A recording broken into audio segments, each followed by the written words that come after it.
जन्म कब लेना है और मरना कब है ये हम डिसाइड नहीं करते, लेकिन उसको जीना कैसे है ये हम डिसाइड करते हैं। ये लाइन बोलने वाला शख्स यानी मैनी ने हमको ज़िंदगी जीने का सार सिखाया। पर अफसोस की बात यह है कि मैनी का किरदार निभाने वाले सुशांत सिंह राजपूत आज हमारे साथ नहीं हैं। मेरी आंखें नम हैं क्योंकि मैं उस इंसान को वापस परफॉर्म करते नहीं देख पाऊँगी। तो कैसे हैं आप लोग? इंडियन फिल्म हिस्ट्री से मैं हूँ मानसी और आज मैं आपके सामने दिल बेचारा की कहानी लेके आई हूँ। ऐसी कहानी जो दो लोगों के बारे में है जिनको कैंसर होता है पर वो फिर भी लड़ते हैं और उनको ज़िंदा रखता है उन दोनों का प्यार। तो चलिए शुरू करते हैं। तो ये कहानी चालू होती है किज़ी से। किज़ी पूरा दिन परेशान रहती है क्योंकि उसको थायराइड कैंसर होता है। उसकी ज़िंदगी में बस दवाइयाँ दवाइयाँ दवाइयाँ ही रहती हैं। वो बस हार ही चुकी होती है कि एक दिन उसकी मुलाकात होती है मैनी से। मैनी सड़क पे नाच रहा होता है। वो उसको देख के हैरान रहती है कि ये इंसान कर क्या रहा है, और जैसे ही मैनी उसको देखता है वो वहाँ से चली जाती है। पर वो जिस इवेंट में जाती है वहीं वो मैनी डांस करने पहुंच जाता है। वो डांस करता है दिल बेचारा पे और अपने साथ साथ किज़ी को भी नचाता है। किज़ी थोड़ा खुश तो होती है पर डरी हुई होती है। ये शो ख़त्म होते ही मैनी उससे फिर मिलता है बस स्टैंड पे। वहाँ वो दुर्गेश यानी वो साइकिल वाला और अपनी माँ के लिए इंतज़ार कर रही होती है। दुर्गेश, किज़ी और उसकी माँ, इन तीनों का अद्भुत ही रिश्ता है। ये हमेशा हर जगह साथ में ही जाते हैं। मैनी उससे ये बोलता है कि आओ मैं तुम्हें ड्रॉप कर देता हूँ। तब किज़ी ये बोलती है नहीं नहीं, तुम सीरियल किलर टाइप लगते हो मेरे को। तो मैनी बोलता है और तुम सीरियल किसर टाइप। क्या जोड़ी है ना।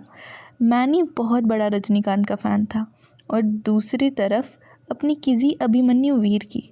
खैर उसके गाने बहुत पसंद थे और किज़ी की एक ही इच्छा थी कि मरने से पहले अभिमन्यु वीर से ज़रूर मिलेगी और ये पूछेगी कि उसने अपना गाना अधूरा क्यों छोड़ा।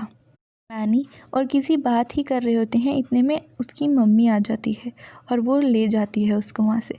फिर उन दोनों की मुलाकात होती है कैंसर काउंसलिंग सेशन पे। किज़ी को थायराइड कैंसर होता है और वो कैंसर काउंसलिंग सेशन में ज़्यादा पार्ट भी नहीं लेती, पर वहाँ मैनी पहुँच जाता है। मैनी वहाँ जाके ये बताता है कि उसको भी एक तरह का कैंसर है और उसका एक पैर नहीं है। और उसके दोस्त यानी जेपी मैनी का बहुत अच्छा दोस्त था। उसको भी आई कैंसर होता है। एक आँख तो वो पहले ही खो चुका होता है और दूसरी आँख भी वो 1 महीने के अंदर खोने वाला होता है। इससे पहले उसका एक ही सपना होता है कि एक भोजपुरी फिल्म डायरेक्ट करे और उस फिल्म का हीरो हो मनोज बाजपेयी या किशन कुमार, पर ऐसा हो नहीं पाता, इसलिए वो मैनी को अपना हीरो लेता है। बस एक हीरोइन की कमी थी। मैनी ये बात किज़ी से पूछता है पर किज़ी मना कर देती है। उनकी फिर मुलाकात होती है एक चर्च में। किज़ी किसी के डेथ फ्यूनरल में आई होती है और माँ मैनी और जेपी दोनों के दोनों बकवास करने लग जाते हैं। इतने में ही अचानक से मैनी उठता है और बोलता है I have not had sex until now, और पूरा सन्नाटा छा जाता है। किसी को हंसी तो बहुत आती है, मज़े भी बहुत आ रहे होते हैं, पर क्या करे वहाँ ना हंस सकती क्योंकि सब के सब उनको बहुत अजीब नज़र से देख रहे होते हैं। और फिर तीनों निकल पड़ते हैं। किज़ी उनकी हीरोइन बनने को तैयार हो जाती है पर वो एक शर्त देती है कि मैनी को अभिमन्यु वीर का पूरा गाना सुनना होगा।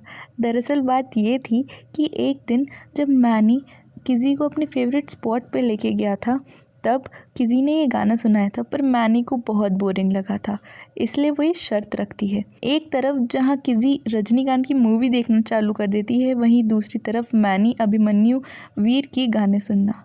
किज़ी को मज़ा बहुत आ रहा होता है, दो उसको मैनी बहुत इरिटेटिंग लगता है, पर वो उससे कभी भी चाहती नहीं पीछा छुड़ाना।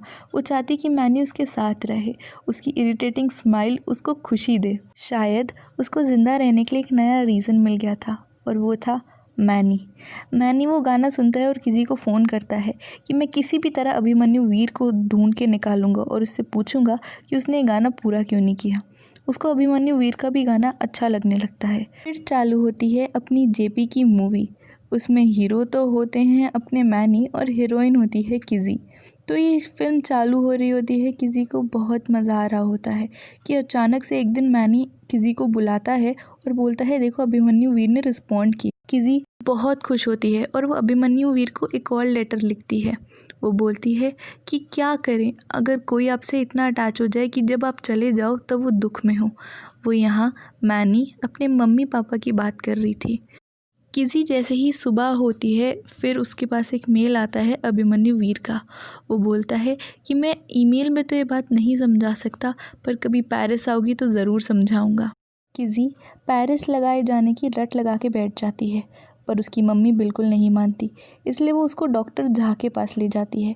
डॉक्टर झा कैंसर स्पेशलिस्ट होता है और तीनों लोगों का डॉक्टर होता है, यानी जेपी, मैनी और अपनी किज़ी।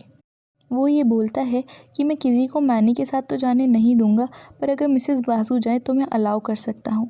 किसी को मैनी से थोड़ा थोड़ा प्यार तो होने लग जाता है और उनका एक खुद का वर्ड भी होता है, सेरी। सेरी तमिल में मतलब ओके। किज़ी इसी खुशी में आराम से अपने बिस्तर पे सोने ही जा रही होती है कि अब मैं पेरिस जा पाऊँगी और अभिमन्यु वीर से पूछूंगी कि क्यों उसने अपना गारा पूरा नहीं किया, कि अचानक से उसको अटैक आने लग जाता है और वो हॉस्पिटल में एडमिट हो जाती है। हॉस्पिटल में एडमिट होने पे वहाँ मैनी बाहर बैठे रहता है, पर किज़ी उसको मिलना नहीं चाहती क्योंकि वो नहीं चाहती कि मैनी उसको उस हालत में देखे। किज़ी जैसे ही डिस्चार्ज होती है वो घर पहुंचती है। मैनी तो भी उसे कॉल कर रहा होता है कि उसके पापा उसको फिर ये समझाते हैं कि देखो वो सफ़र करे या ना करे वो उसका डिसीजन है, तुमको उससे बात ज़रूर करनी चाहिए। उससे जैसे ही बात कर रही होती है अचानक से मैनी उसके कमरे में आ जाता है। उसको बोलती है कि मेरे को पेरिस जाना है और फिर वापस किज़ी ये ज़िद लगा के बैठ जाती है, पर डॉक्टर जहाँ मना कर देते हैं क्योंकि किज़ी का इम्यून सिस्टम बहुत वीक होता है। किज़ी की माँ तो इसके सख्त खिलाफ़ होती है, पर क्या होता है किज़ी की माँ जब अंदर किज़ी को सुलाने जाती है तब किज़ी के पापा यानी मिस्टर बासु मैनी से बात करते हैं और ये पूछते हैं कि ये कितना सिली है, पर क्या तुमको लगता है ये सही होगा। तब मैनी अपना केस बताता है। वो बोलता है कि मेरी टांग मैं कटवाना नहीं चाहता था क्योंकि मैं बास्केटबॉल बहुत पसंद करता था। मेरी टांग जब गई और इसकी जगह जब नकली टांग लगी तब मैं बास्केटबॉल तो खेल पा रहा था, पर उसमें वो जुनून नहीं था, उसमें वो खुशी नहीं थी जो पहले होती थी। तो शायद मेरी हरकत सिली थी कि मेरे को मेरा पैर चाहिए था, पर उसमें कुछ खुशी नहीं मिली। तो कभी कभार सिली हरकतों में ही खुशी मिलती है और मैं वो खुशी किसी को देना चाहता हूँ। मिस्टर बासु इस बात को सुन के अग्री कर गए और वो फिर तीनों यानी मिसेस बासु, मैनी और किज़ी निकल पड़े ट्रिप पे। वहाँ पहुँचते ही वो सबसे पहले मिलने गए अभिमन्यु वीर से। अभिमन्यु वीर बहुत ही वियर्ड एक्ट कर रहा था। मरने को तो उसने जैसा मजाक बना लिया था, इधर उधर फिर रहा था पर उनका आंसर नहीं दे रहा था। मैंने ये बोलता है कि इसको किसी असाइलम में दिखाओ, किसी मेंटल हॉस्पिटल में दिखाओ, अभिमन्यु वीर पूरा पागल है। वो दोनों निकल ही रहे होते हैं कि अभिमन्यु वीर ये चिल्ला के बोलता है कि तुम दोनों का भी वैसा ही हाल होगा। तुम दोनों को पता चलेगा कि तुम दोनों में से जब कोई एक मर जाता है तब दूसरा कैसे जी पाता है। ये कहानी कभी कंप्लीट ही नहीं होगी, ये गाना कभी कंप्लीट नहीं हो पाएगा क्योंकि मैं कंप्लीट नहीं हो सका। मैनी और किसी ये बात सुन के निकल जाते हैं और रोने लग जाते हैं, पर मैनी किसी को समझाता है तू टेंशन क्यों ले रही है, मैं गाऊंगा ना तेरे लिए गाना। वो दोनों मिसेस बासु के साथ फिर पेरिस घूमने में लग जाते हैं। हम हमेशा से ये सुनते आ रहे हैं कि एक था राजा एक थी रानी, दोनों मर गए, ख़त्म कहानी। पर मैनी ने तो इस कहानी का मोड़ ही बदल दिया था। उसका ये मानना था कि कोई भी कहानी ख़त्म नहीं होती अगर उसमें प्यार हो, ना कोई कहानी कभी अधूरी रहती है। प्यार उस कहानी को, उस दास्तान को हमेशा के लिए अमर बना देता है। इस फिल्म के क्लाइमैक्स में मैनी ने सिर्फ किसी को नहीं बल्कि हम सबको हंसाया है। मैनी उस सुशांत सिंह राजपूत की एक्टिंग की परफॉर्मेंस इतनी बेहतरीन है कि क्या बताएं। एक बार फिर उन्होंने हमारे सबके चेहरों पे मुस्कुराहट ला दी। इस मूवी के बहाने सुशांत सिंह राजपूत ने हमको ये सिखाया कि कभी भी जीना और मरना हमारे हाथ में नहीं होता। ज़िंदगी पूरी तरह से जी लेनी चाहिए कि कभी कोई रिग्रेट ना हो। इस मूवी में सुशांत सिंह राजपूत ने मैनी की भूमिका निभाई है। सुशांत सिंह राजपूत की अब हम और कोई मूवी नहीं देख पाएंगे, पर ये मूवी वो ऐसी बना गए जो इतिहास के पन्नों में अमर हो जाएगी। इसको देखने का तो बार बार मन करता है। ऐसा लगता है इस मूवी को देखते रहो और सुशांत सिंह राजपूत की कलाओं की तारीफ़ करते रहो। उसके अलावा किज़ी की भूमिका निभाने वाली संजना सागी, उसने हमको किज़ी के कैरेक्टर से जुड़ा हुआ रखा। इतनी बेहतरीन एक्टिंग, वो ऑक्सीजन सिलेंडर लेके घूमना और एक कैंसर वाला पाइप लगा के बैठना, इतनी नेचुरल एक्टिंग वो सिर्फ संजना ही कर सकती हैं। उसके अलावा उनके दोस्त यानी जेपी, मूवी में कॉमेडी को बरकरार रखने वाले और सबको हंसाने वाले का रोल निभाया है साहिल वेद ने। मिसेस बासु, जिसने अपनी बेटी का इतना ख्याल रखा, उसका रोल निभाया है स्वास्तिका मुखर्जी ने। मिस्टर बासु का रोल निभाया है सस्वता चैटर्जी ने।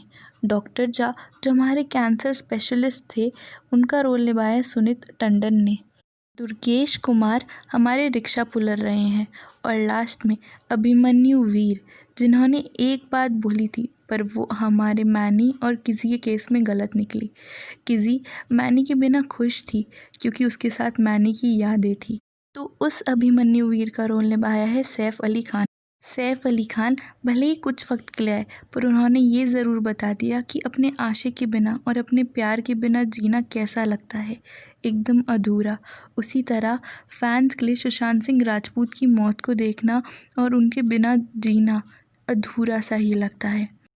मुकेश छाबड़ा दिल बेचारा के डायरेक्टर हैं। ऐसा लग ही नहीं रहा है कि ये उनकी पहली फिल्म है जिसको उन्होंने डायरेक्ट किया है।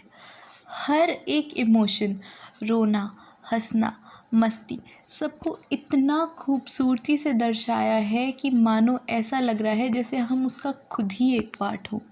हर एक इमोशन हमसे जुड़ा हुआ है। हर एक इमोशन हमको सुशांत की याद दिलाता है। म्यूज़िक को उसके रूट से जुड़ाकर रखना कोई AR रहमान से सीखे। दिल बेचारा से लेके हर गाने तक उन्होंने क्या लिरिक्स, उन्होंने क्या म्यूज़िक कंपोज किया है, दिल को छूने वाला। कहने को तो ये जॉन ग्रीन की book fault in the stars की अडेप्शन है, पर इसको बहुत ही अच्छी, बहुत ही खूबसूरती से लिखा है शशांक खेतन ने और सुब्रतोनियम सेन गुप्ता ने। और आखिर में इसको बहुत अच्छी तरह से दर्शाया है और दिखाया गया है सत्यजीत पांडे ने। वो इस फिल्म के सिनेमेटोग्राफर हैं। उनके बिना ना ही मैनी, ना ही किज़ी और ना ही सुशांत सिंह राजपूत का रोल इतना अच्छा दिखाया जाता। ये कहानी थी दिल बेचारा की। उसकी एक लाइन मेरे को अभी भी याद है कि हीरो बनने के लिए हीरो होना ज़रूरी नहीं, मामूली इंसान हीरो बन सकता है अगर उसके कर्म अच्छे हो और अगर उसका दिल साफ़ हो। लास्ट में मैं सबसे बड़ा थैंक यू देना चाहूँगी डिज़नी हॉटस्टार को, जिसने सुशांत सिंह की यादों को इतनी अच्छी तरह से दर्शाया। स्टार्टिंग में और एंडिंग में उन्होंने सुशांत सिंह राजपूत को इतने अच्छे अंदाज में दिखाया और इतने अच्छे अंदाज में हमको उनसे जुड़ाए रखा कि बात ही ना की जा सके। तो Disney Hotstar, a very big thank you from me and all the fans of Sushant Singh Rajput. जब बहुत कुछ बोलना होता है तब शब्द कम पड़ जाते हैं। सुशांत सिंह राजपूत की वो मुस्कान, वो अदाएं, वो टैलेंट और वो एक्टिंग, वो सब याद आएंगी। वो इंसान कितने ग्राउंडेड और कितने हम्बल थे, ये तो हम सब ही जानते हैं। और उनकी ये मूवी अब अमर रहेगी। इसको देख देख के हम उनकी यादों से हमेशा जुड़े रहेंगे। दिल बेचारा अब कोई मामूली मूवी नहीं, बल्कि हमारे स्टार, सुपरस्टार सुशांत सिंह राजपूत की मूवी है। We all love you, Sushant Singh Rajput, and we will always remember you through this movie.